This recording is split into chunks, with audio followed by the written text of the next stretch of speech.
The voice of اسلام کے معزز خواتین و حضرات، السلام علیکم۔ امید کرتا ہوں کہ آپ خیریت سے ہوں گے۔ خیبر کا وہ قلعہ جسے حضرت علی رضی اللہ عنہ نے فتح کیا، مدینہ منورہ سے 320 کلومیٹر دور عرب کے شمالی مغرب میں موجود ہے۔ نبی کریم صلی اللہ علیہ وسلم کے دور کے اندر یہ بہت ہی زرخیز علاقہ تھا اور یہاں عمدہ قسم کی کھجوریں بہت ہی زیادہ مقدار کے اندر پیدا ہوتی تھی۔ عرب میں یہودی کا یہی سب سے بڑا مرکز تھا اور یہاں کے یہودی عرب میں سے زیادہ مالدار اور جنگجو تھے۔ ان لوگوں کو اپنے مال اور جنگی طاقت پر اتنا ناز اور گھمنڈ تھا کہ یہ لوگ اسلام اور بانی اسلام یعنی کہ حضرت محمد صلی اللہ علیہ وسلم کے بدترین دشمن تھے۔ یہ یہودی نے بہت ہی مضبوط قلعے بنا رکھے تھے جہاں یہ ہر وقت دین اسلام اور حضرت محمد صلی اللہ علیہ وسلم کے ذات و بابرکت کے خلاف ہر وقت سازشوں میں ان کے دشمنوں کے ساتھ میٹنگ میں یا آپ صلی اللہ علیہ وسلم کو دکھ و تکلیف پہنچانے کی تدبیروں میں ہر وقت مصروف رہتے۔ در حقیقت یہ 8 قلعے یا محل تھے جن کا مرکز یا مجموعہ خیبر کہلاتا ہے۔ ان تمام قلعوں کے آثار آج بھی موجود ہیں۔ ان میں سے 8 قلعے بہت مشہور تھے جن کا نام یہ ہے: قطبیہ، نامشق، کاموس،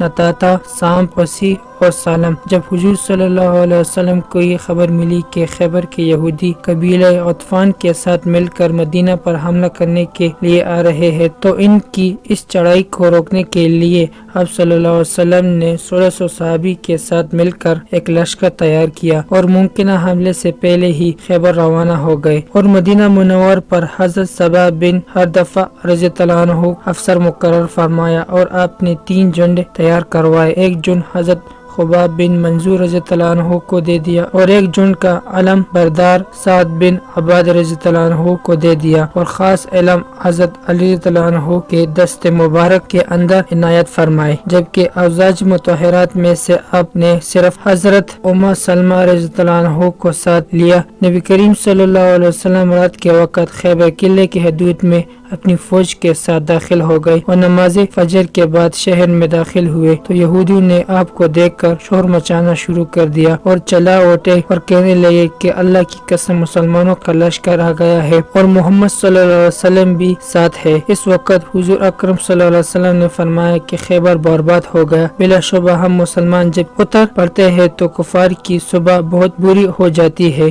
یہودیوں نے یہ دیکھ کر اپنی عورتوں اور بچوں کو ایک محفوظ قلعے کے اندر پہنچا دیا اور راشن کا ذخیرہ قلعہ نام کے اندر جمع کرنا شروع کر دیا اور انہوں نے اپنی فوجوں کو نتاتا اور کموس کے قلعوں کے اندر اکٹھا کیا۔ ہر قلعے پر تیر انداز تعینات کر دیے جو کہ قلعے میں داخل ہونے پر کوشش کرنے والوں کو تیروں کی بارش کر کے ہلاک کر دی۔ ان قلعوں میں سب سے زیادہ مضبوط اور محفوظ قلعہ کاموس اور تھا۔ مرحب یہودی جو کہ عرب کے پہلوانوں میں 1000 سواروں کے برابر مانا جاتا تھا اور کہا جاتا ہے کہ عرب کے اندر سب سے زیادہ طاقتور شخص ہے جو کہ 1000 لوگوں پر بھی بھاری ہے۔ اس قلعہ کاموس کے رئیس کا نام تھا سلام بن مشکم جو کہ اس وقت بیمار تھا لیکن پھر بھی قلعہ نتاتا کے اندر فوجیں لے کر ڈٹا ہوا تھا۔ اس یہودی کے پاس تقریباً 20,000 کی فوجیں تھی جو مختلف قلعوں کے حفاظت کے لیے مورچہ بندی تیار کر کے کھڑے ہوئی تھی۔ جب خیبر کی جنگ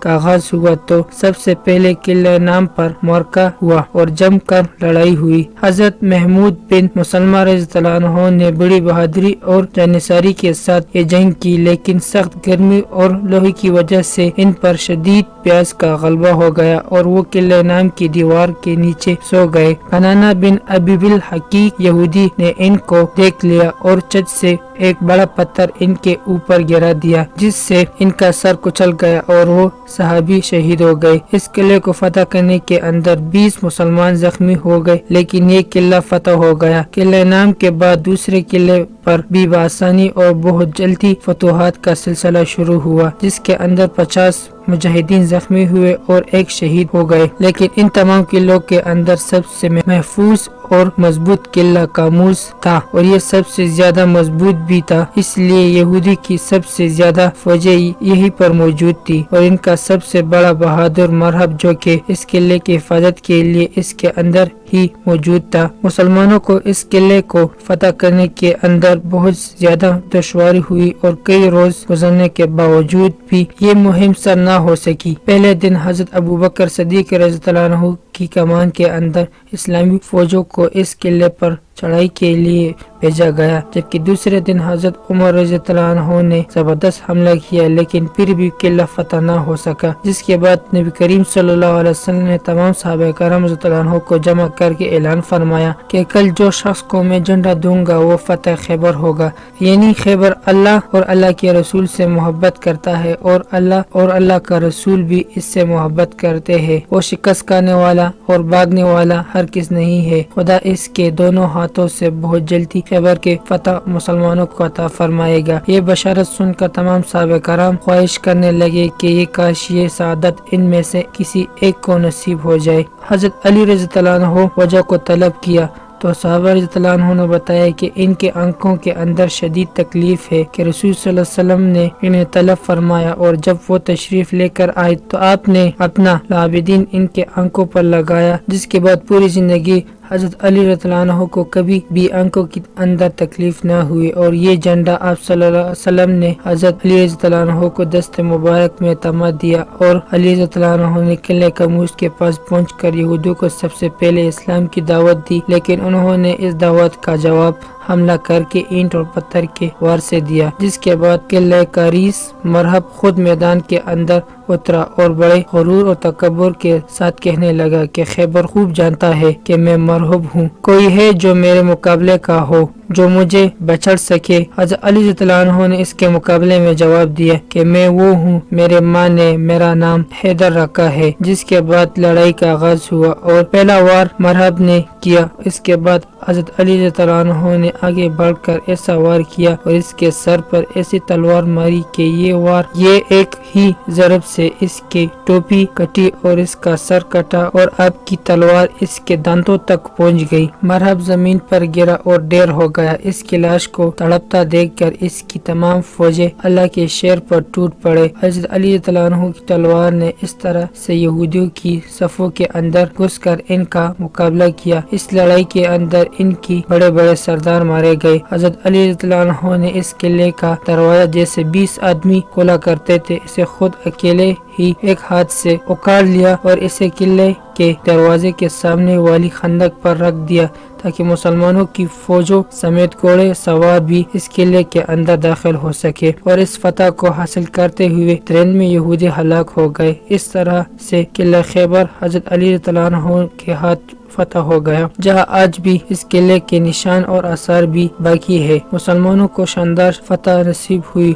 हुजूर सल्लल्लाहु अलैहि वसल्लम ने यहूदियों को इनकी ख्वाहिश पर पहले के तरह खैबर के अंदर रहने की इजाजत तो दे दी, लेकिन इनके साथ ये मुआहदा किया कि वो अपनी आमदनी का आधा हिस्सा बतौर जजिया मुसलमानों को देगा। और अगर मुसलमानों को मुस्तकबिल में कभी इसी तरह से लगे कि ये यहूदी फिर से मुसलमानों के खिलाफ कोई साजिशें कर रहे हैं तो मुसलमान उन्हें खैबर से दोबारा निकाल सकते हैं। इस जंग के अंदर बनी नजीर के सरदार हाई बिन अख्तब की बेटी सूफिया भी कैद हुई, जिनको आजाद करके हुजूर नबी करीम सल्लल्लाहु अलैहि वसल्लम ने इनसे निकाह फरमाया। इस जंग से एक तो मुसलमानों को एक हद तक यहूदी की गिनाहोनी साजिशों से निजात मिली, इसके अलावा इन्हें बेपनाह माशी फवाइद भी हासिल हुए। इस जंग के बाद बनु नजीर के एक यहूदी औरत जिसका नाम ज़ैनब था, इसने आप सल्लल्लाहु अलैहि वसल्लम को दावत के तौर पर गोश्त पेश किया जिसमें इसने जहर मिलाया हुआ था।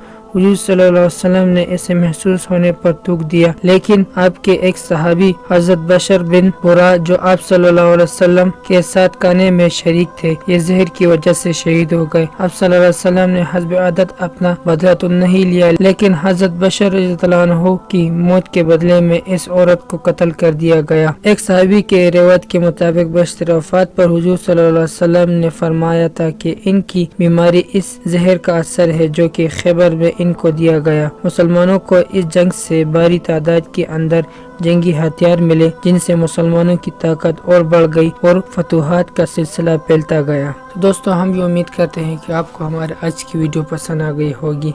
अगर आपको हमारी आज की वीडियो पसंद आ गई है तो सबसे पहले इसे लाइक करें और अपने राय का इजहार कमेंट सेक्शन में ज़रूर दें। आखिर में आपसे फिर से दरख्वास्त है कि द वॉइस ऑफ इस्लाम को सब्सक्राइब करें और साथ ही लगी घंटी को भी क्लिक करें ताकि हमारा आने वाला नोटिफिकेशन बर वक्त मिलता रहे। तो मिलते हैं नेक्स्ट वीडियो में।